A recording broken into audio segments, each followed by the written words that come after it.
The tax and inflation power curve. How to eliminate the dangers of taxes and inflation, the negative impact, and protect your money, make yourself immune from those. In this episode, you're going to be blown away how you can be more empowered with your money.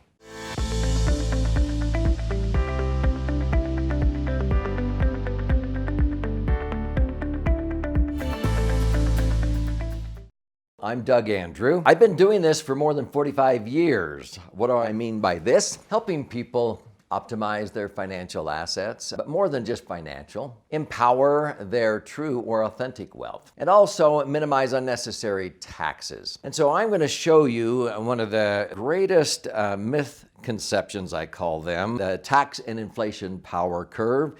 Because these two elements, these two dangers, is what causes people to outlive their money in retirement. So I've been asked many times, how do I protect my money from the negative impact of taxes at retirement, inflation? I thought I was going to be in a lower tax bracket. I'm paying as much or more in taxes than I've ever paid. I wish I had a nickel for every time somebody has made that comment to me. So let me show you what this tax and inflation power curve is by using this illustration.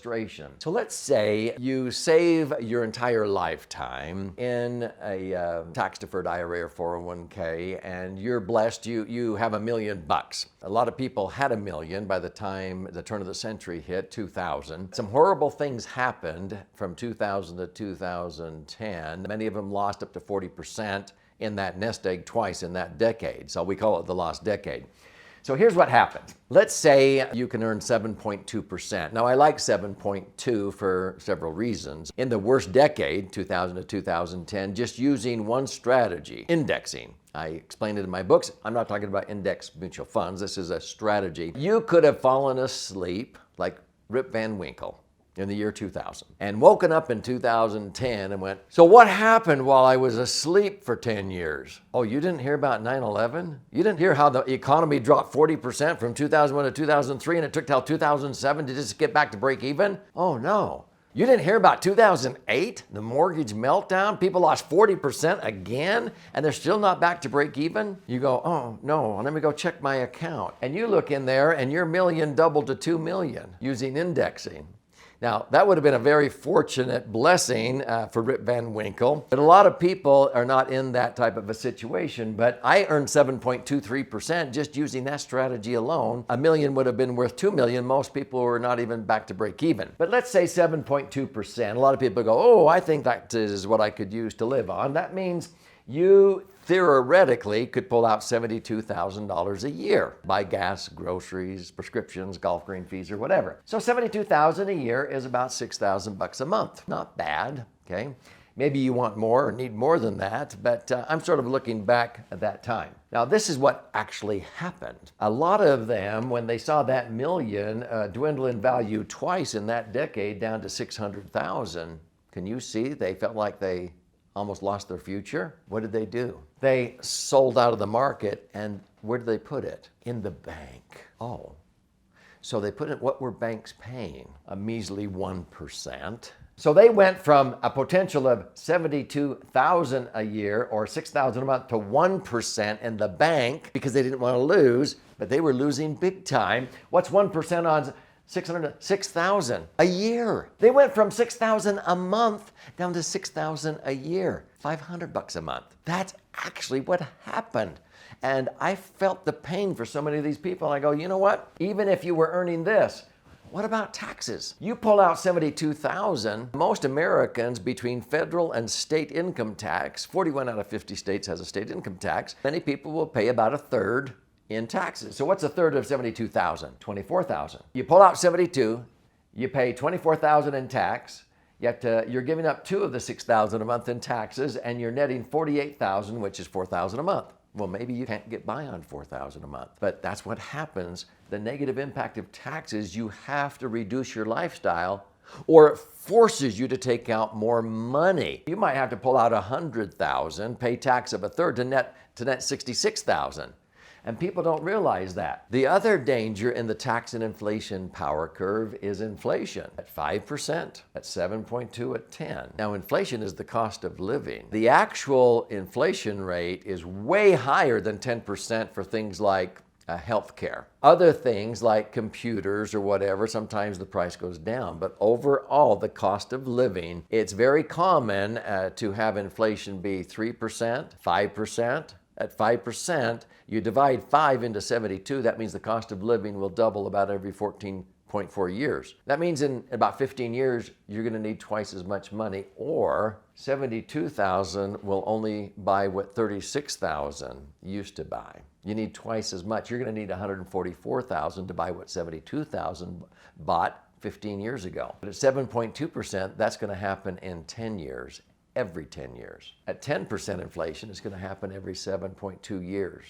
So what does that mean? If 24,000 a year equals 2,000 a month, because this, after taxes, in maybe 15 years, maybe as short as 10 years from now, or 7 years, 48,000, okay, only buys what 24,000 used to buy. Otherwise, you got to take out 96,000, and you will run out of money. At 7.2%, you're only going to have the equivalent of 12,000 or 1,000 a month. What happens at 10% is it'll double every 7.2 years. And people don't think about this until it's too late, and they get into this fixed income at retirement, especially teachers and pensions. And all of a sudden they see this go down to this after tax, and they see this drop in half or down to this because of inflation. And those are the two biggest dangers. So how do you deal with that? If this is concerning you, I've got a solution. Don't panic. This is why I write books and teach seminars and get on the radio and TV, because I don't want you to run out of money in retirement. Those are your golden years. People need to face reality. If they follow the herd and they put money in tax-deferred vehicles, traditional ones like IRAs or 401ks, or the 403bs, or the tax-sheltered annuities for school teachers, they're thinking they're going to be in a lower tax bracket when they retire, but that's just not true. If you accumulate any type of a respectable retirement nest egg, you're going to pay as much or more in taxes during retirement. In fact, you know, most school teachers, for example, pay back every dime they saved in taxes. Over 30 years, they were contributing money. The first 2 or 3 years of retirement, they pay back every dime they saved in tax on the contributions during the distributions. If you live 20 years or 25 or 30 years into retirement, you will pay back 12 to 15 times the taxes you saved on the seed money you put in there. I often use the analogy, if you were a farmer and you had the choice of getting a tax break on the seed when you bought it in the springtime, you planted the seed and you cultivated, you irrigated, you worked hard, and in the fall of life, you harvested the money. Now you agree to pay tax on what you sell your harvest for. That's a traditional IRA or 401k. I would rather just pay tax on the seed money and enjoy the harvest without tax. But 91% of Americans choose or are duped, I think, into putting money into the tax-deferred account, and now they have to pay the tax, and I've shown you the impact. So I have to cure those people. What I love to do is do a strategic rollout from those IRAs or 401ks. It's painful, but get the taxes over and done with sooner than later in today's lower rates, but reposition the money into tax-free vehicles. That's what I explain in many of my books. My most recent book is The Laser Fund, and it shows you how to do that. So if you have tax-free accumulation the rest of your life, doesn't matter what taxes go to. What about inflation? Well, you can't be rowing upstream at the rate of 1 or 2 or 3 miles an hour, especially like people have their money in banks, like I showed you, at 1 mile an hour, 1% interest, when the current of inflation's coming down at 3, 4, or 5.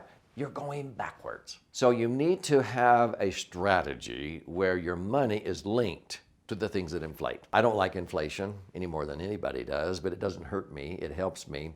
So if inflation goes to 5, I've usually earned at least 5.5% greater than the inflation rate, because my money is linked to the things that inflate. If it goes to 10, I'll earn 15. If it goes to 15, it goes 20 or more. And a lot of financial advisors are never taught how to do this. So how can they teach you when they don't even know how to do that? See, it's so critical that as you approach retirement, that you begin to eliminate the dangers of that tax and inflation power curve so that you don't outlive your money. It's what I call a generator approach instead of a battery approach. A battery goes dead because of taxes, inflation, market volatility. A generator keeps generating income tax-free into perpetuity. So I would encourage you to watch this episode about the difference between a battery and a generator. And then if that resonates with you and you want a generator for your money, I would recommend you take advantage of getting a free copy of this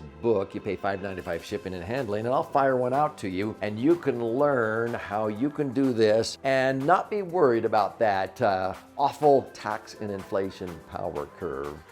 You will not outlive your money.